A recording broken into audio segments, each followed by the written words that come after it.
Hi, I'm Tim, and I am going to read to you what I wrote a few days ago. It's called An Open Letter to God. I wrote this after much thought, and I took a few extra days before I posted it because I wanted to make sure I wanted to upload this. So anyway, here it goes. Dear God, I am Tim, but you know that, I suppose. Anyway, I don't know exactly how you want to be addressed, but as I am a Judeo-Christian American, I shall call you God, as in the God of Abraham, Isaac, and Jacob. You may correct me later if need be. Anyway, I am not here to discuss names or titles, but the state of humanity. And that state is bad. I am angry. Angry at you, and I want to tell you why. Sorry. Many people grew up being told that faith was important to life. We were told that if we just have it, everything would be okay. Once we were dead, of course. Apologies, it's hard for me not to be a bit sarcastic, but more on that later. So a few days ago, there was an accident where a woman lost several members of her family. I cannot imagine what she must be going through, and I would not want to. But this is human life. What gets me is how many refer to a good and loving God. Would such a deity allow such a thing when said deity could stop the event? Or even prevent it? How can a good and loving deity sit back and watch this pain on not just one person, but billions? If that were me, I could not. For the better part of my life, I have believed in you and done my best to follow you.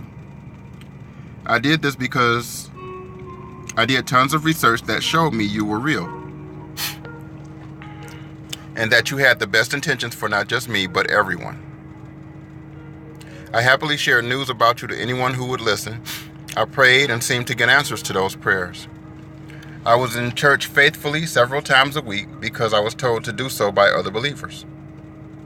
I gave money because I was told I would be cursed financially if I didn't.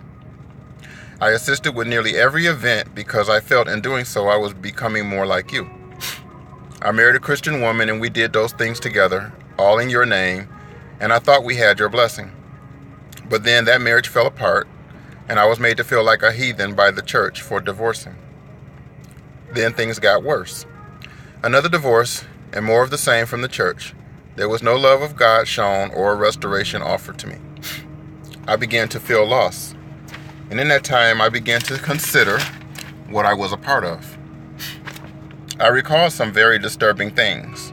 Pastors sleeping with congregants, single moms being shunned for not being married, wives being battered by their husbands, some of whom were ministers, people made to feel guilty for not tithing, people made to sit in the back of the church because they weren't clean enough to sit up front, communities looking like a war zone while the local megachurch shone like a new penny. But your people were supposed to be changed and different. Servants. Good servants. I was myself ridiculed or criticized for helping others during my early zeal. My questions began to surface, and I wondered, like many others, where was God?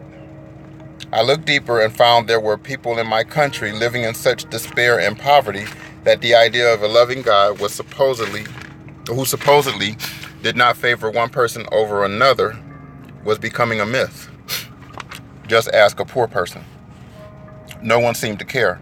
And the reality of living in a loveless world did not exactly elicit belief in a benevolent deity. Hold on a second. All right. Sorry, Michigan allergies. Anyway, benevolent deity. So I began to question my faith and its relevance. I began to question you, which seemed to be a bad thing. I began to lose everything I'd worked to build. I spent a year praying, begging you to help, to show me what to do, to open new doors, and there was no answer. I sank into depression, a deep, dark depression that seemed to engulf me. Not many knew about that because I'm naturally a happy person, and that's how they saw me. I became good at hiding that. but I felt completely disconnected from life, and as such, I wanted to die. Then a friend gave me a copy of The Shack, a book I had avoided for years because everybody told me that it was not about you, it was New Age. So I read the first several chapters of this book, and for those who have read it, they will understand it did little to prove that you were good or loving. I'm sure at that point I made an unconscious decision. I still believed you existed. There's no doubt about that. I just didn't believe you were good and loving. Your inaction to stop suffering, even my own, just made me indifferent. I stopped praying as much. You weren't answering anyway. Clearly, I had lost whatever blessing I had from you. So I look around now and I see that your blessing or favor or whatever it's being called now only favors those who oppress others. I expect unbelievers to act as unbelievers, but believers who claim to speak in your name don't even want to give a quarter to a homeless person because they might buy drugs. I may be naive, but what drugs can be purchased for a quarter? But I digress. Churches take money from communities every day, every week. Bigger and bigger buildings are constructed in your name. People are made poorer in your name. People come to church with problems and leave out with those same problems. Pastors lie and say only God can be found in whatever their church is called. They do this to have a steady stream of income that serves no one but those collecting it. Congregants can't even afford a car to pay bills or even to catch a bus. But you know all of this. You know children are separated from their parents and sold into sexual slavery. You know wives are being beaten by abusive husbands.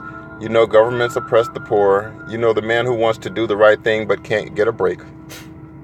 You know about people becoming so depressed that they feel suicide is their only out.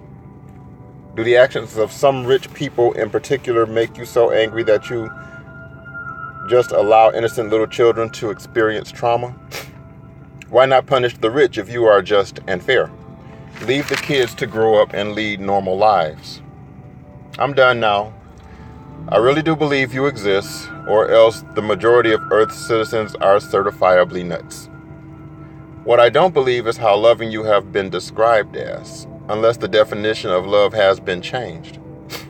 These days, I honestly can't tell. Maybe you can shed light on that. As I stated, I rarely pray anymore. Seems a waste of words. This letter may be considered by some to be a prayer, so take it that way if you like. I am hopeful that I am wrong about you, as I'm sure countless world citizens are as well. They need hope. As God, the ball is always in your court.